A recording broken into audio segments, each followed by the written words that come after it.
제3장 바라미를 실천하다. 8번째 결정 바라밀. 결정은 마음을 확고하게 하는 것으로 결의라고 번역합니다. 이는 경우에 따라 3가지로 나눌 수 있습니다.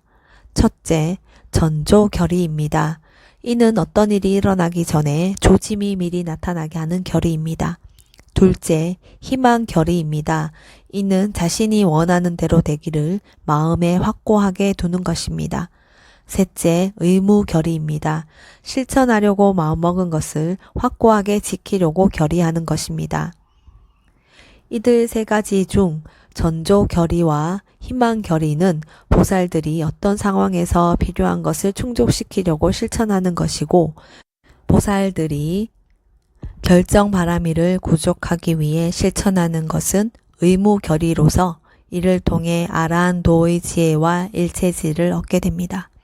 수메다 보살은 결정 바라미를 바람이 불어도 흔들리지 않고 자기 자리에 굳건히 뿌리를 내리고 있는 바위산에 비유했습니다. 또한 콧불소가 오직 하나의 뿔만 가지고 있는 것처럼 자신이 결정한 바를 흔들림 없이 굳건하고 확고하게 고수해야 한다고 했습니다. 대표적인 결정 바라밀로 언급된 것은 때미야 왕자의 생이었습니다. 어느 생에 보살은 까시국의 왕자로 태어났습니다. 왕자는 어느 날 부왕의 무릎 위에 앉아 있다가 부왕이 4명의 도둑에게 형벌을 내리는 장면을 목격했습니다. 그 순간 자신이 과거 어느 생에 왕으로 있으면서 형벌을 내렸고 그 과보로 지옥에 태어났던 것이 기억났습니다. 왕자는 자기가 왕이 되면 같은 방식으로 형벌을 내리게 되고 또 그 과보를 받게 될 것이 두려웠습니다.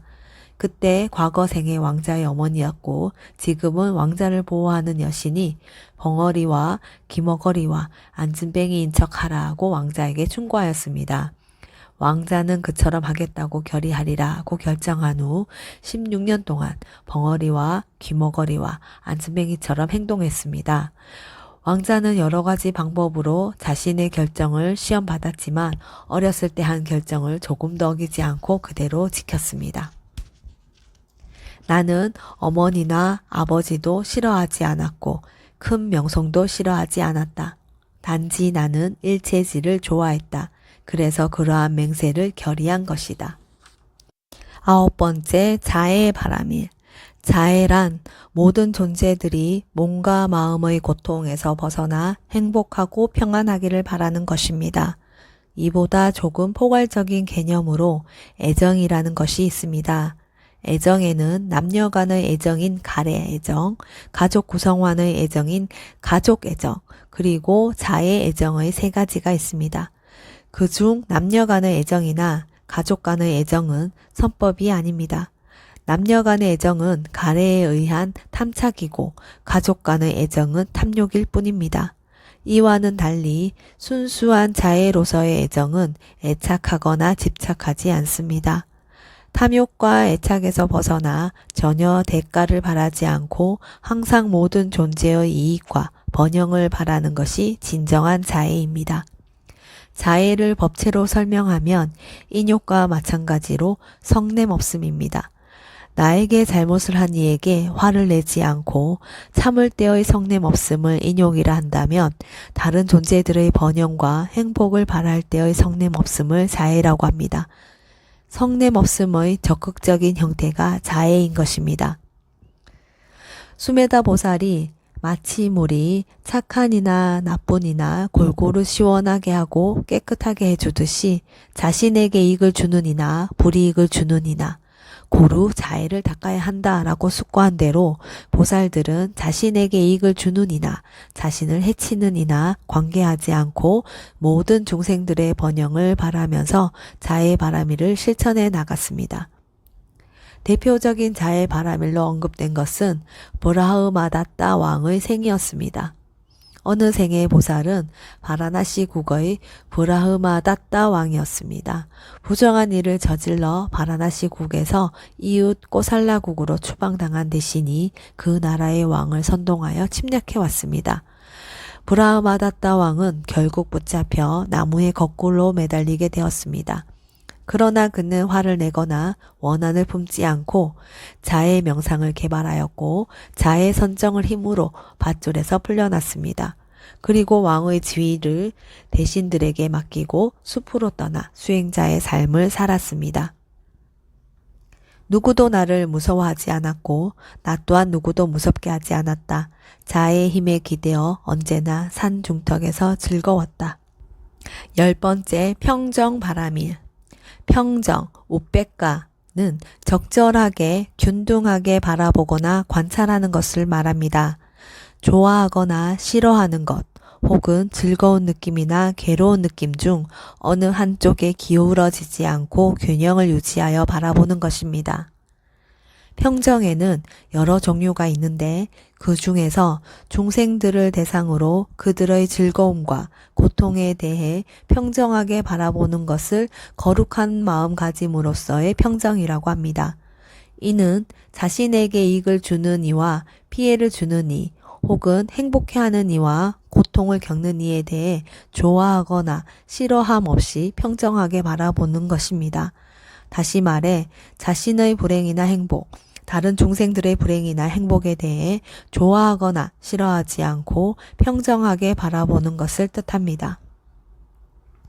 수메다 보살이 마치 돼지가 더러운 것에나 깨끗한 것에나 화내거나 좋아하지 않고 평정하듯이 행복과 고통의 평정한 마음을 유지하라고 숙고한 대로 평정바라밀은 바로 이러한 거룩한 마음가짐으로서의 평정을 실천하는 것입니다. 그러면 어떻게 해야 평정하게 바라볼 수 있을까요? 자신이나 남에게 행복이나 불행이 닥칠 때 엄만이 자신의 재산이다. 엄만이 상속물이다. 엄만이 근본 원인이다. 엄만이 진정한 벗이다. 엄만이 귀처이다. 라고 업에 대해 숙고하면서 평정바라밀을 닦으면 됩니다. 행복이나 불행을 경험할 때마다 이러한 5가지 구절 모두 혹은 그중 한 구절을 숙고하면서 이러한 행복과 불행은 단지 선업과 불선업의 결과일 뿐이다. 너무 즐거워하지도 말고 너무 슬퍼하지도 말자라고 바르게 균등하게 적절하게 성찰하면서 평정바라밀을 닦아나가야 합니다. 그냥 아무것도 모른 채 무관심하거나 게으르게 지내는 것은 평정바라밀을 실천하는 것이 아닙니다. 그것은 선과 악을 모르는 어리석음을 평정으로 위장하여 속이는 것이고 선업과 불선업을 실천하기 꺼려하는 게으름을 평정으로 위장하고 속이는 것입니다. 나와 관계없다고 무관심한 것 또한 평정이 아닙니다. 나를 포함한 모든 중생들을 행복하게 되도록 불행하게 되도록 어떻게도 할 수 없다. 행복하게 될 업이 포함되면 중생들은 행복하게 된다. 불행하게 될 업이 포함되면 중생들은 불행하게 된다. 중생들의 행복과 불행은 그 자신의 업과 관련되기 때문에 그 업을 제외한 어떠한 것도 그들의 행복과 불행을 위해 행할 수 없다라고 중생들을 대상으로 하여 분명하게 마음 기울일 수 있어야 진정한 평정이 생겨납니다. 평정바라밀의 대표적인 예로 언급되는 것은 로마 함사라는 바라문의 생이었습니다. 재산이 많고 지위가 높은 바라문으로 태어난 보살은 세속 생활의 무상함을 느끼고 이익이나 존경, 불이익이나 비난 등에 동요하지 않는 평정바라밀을 실천하기 위해 다녔습니다. 보살은 그러다가 어느 묘지에서 죽은 시체의 해골을 베고 잠을 자고 죽은 사람을 화장할 때 보시하는 음식을 먹고 살았습니다.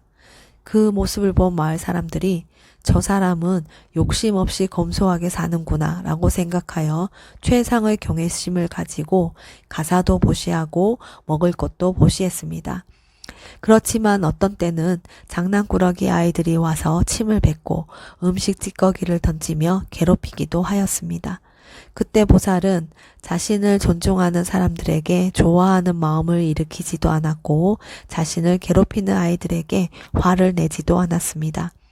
보살은 그들 모두에게 좋아하지도 않고 싫어하지도 않고 중립적인 자세를 유지하며 평정바라밀을 닦았습니다. 해골을 베개 삼아 묘지에서 잠을 잘 때 마을 아이들이 다가와 온갖 짓궂은 장난을 했다. 이렇게 마을 아이들이 침을 뱉거나 혹은 마을 사람들이 꽃이나 향으로 공양을 올리는 등 이러한 고통과 행복에도 평정한 마음을 잃지 않았을 때 평정바라밀은 최상바라밀이 되었다. 바라밀 총설. 바라밀은 내가 정등각을 성취한 다음에 다른 많은 중생들을 모든 고통에서 벗어나게 하겠다라는 대연민심과 그러한 중생들의 이익을 위해 가장 좋은 방편이 무엇인지 아는 방편에 능숙한 지혜, 이 두 가지에 바탕하여 보살들이 정등각자 부처님이 되기 위해 실천하는 보시, 지계 등의 선업을 말합니다. 대가를 바라는 탐욕이나 사견, 자만 등에 물든 행위들은 바라밀이라고 할 수 없습니다. 보살들이 바라밀을 성취하는 기초는 서원입니다. 부처님의 신통을 보거나 과거 부처님 회상에서 공덕을 행하는 등의 여러 원인으로 인해서 내가 정등각을 성취하고 다른 많은 존재들도 제도하겠다는 크나큰 서원을 세우는 것이 바라밀의 기초입니다. 보살들은 이러한 바라밀들을 대연민심과 지혜를 바탕으로 실천합니다. 지혜를 통해 정등각자 부처님이 되고 부처님이 되고 난 후에는 대연민심을 통해 부처님의 5가지 일을 끊임없이 행합니다. 지혜로서 스스로 윤회의 큰 바다를 건널 수 있고 대연민심으로 제도 가능한 많은 중생들을 건네줄 수 있습니다. 지혜로 다른 사람의 괴로움을 분명히 구별하여 알고 대연민심으로 그 괴로움을 덜어주려고 노력합니다. 지혜를 통해 괴로움은 혐오하지만 대연민심으로 많은 중생들을 제도하기 위해 그 괴로움을 마치 행복처럼 받아들입니다. 지혜를 통해 마음은 열반으로 향하지만 대연민심으로 많은 중생들을 제도하기 위해 오랜 세월 동안 괴로움도 마다하지 않고 윤회의 굴레에 기꺼이 몸을 던집니다. 이처럼 보살들은 대연민심과 지혜를 균형 있게 실천했습니다. 대연민심과 지혜를 바탕으로 10가지 바라밀을 3가지 단계로 4가지 수행을 통해 실천하여 모든 바라밀을 구족하면 여러 가지 이익이 있습니다. 우선 바라밀을 실천하는 동안에는 장님이나 귀머거리, 정신 이상자, 벙어리, 절름발이, 야만인, 노예의 자식, 사견을 지닌 자, 성이 바뀌는 자, 오역죄를 저지르는 자, 나병 환자로 태어나지 않습니다. 축생으로 태어나기는 하지만 매출하기보다는 크게, 코끼리보다는 작게 태어납니다. 기갈아기, 소갈아기, 깔라깐지까 아수라 등으로 태어나지 않고 무간지옥에 태어나지 않습니다. 6개의 마라천신으로 태어나지 않고 3개의 무상유정천이나 정거천, 무색계천, 그리고 다른 3개에는 태어나지 않습니다. 그뿐만이 아닙니다. 태어나는 생마다 장수하고 용모가 훌륭합니다. 거룩한 가문에만 태어나고 재산이나 권력, 그리고 거느리는 대중이 많습니다. 신뢰할 수 있는 말만 합니다. 크나큰 위험이 있기 때문에 어떤 누구도 넘어뜨릴 수 없습니다. 이러한 모든 것들이 바라밀을 실천했기 때문에 생기는 이익입니다. 모든 바라밀이 구족되면 아라한도의 지혜와 일체지를 구족한 정등각자 부처님이 됩니다. 정등각자 부처님이 되면 30 이상 80종호를 갖춘 용모를 구족하고 항상 80완척의 후광을 밝히는 색신을 얻게 됩니다. 또한 이를 바탕으로 심력, 사무외지, 육불공지 등과 같은 헤아릴 수 없이 많은 자질을 갖춘 법신을 얻게 됩니다. 한 부처님이 다른 부처님의 공덕을 말한다면 다른 법은 설하지 않으시고 그 공덕만 평생토록 말한다 해도 오랜 기간 그 시간이 다 지나갈지언정 열의 공덕을 다 말할 수 없다네. 부처님께서 오랜 세월 동안 성취하신 바라밀에 대해 정확하게 알고 부처님의 일대기를 읽는다면 부처님께 더 큰 신심을 일으킬 수 있을 것입니다. 하지만 읽기만 하고 스스로 실천하지 않는다면 아무런 이익이 없습니다.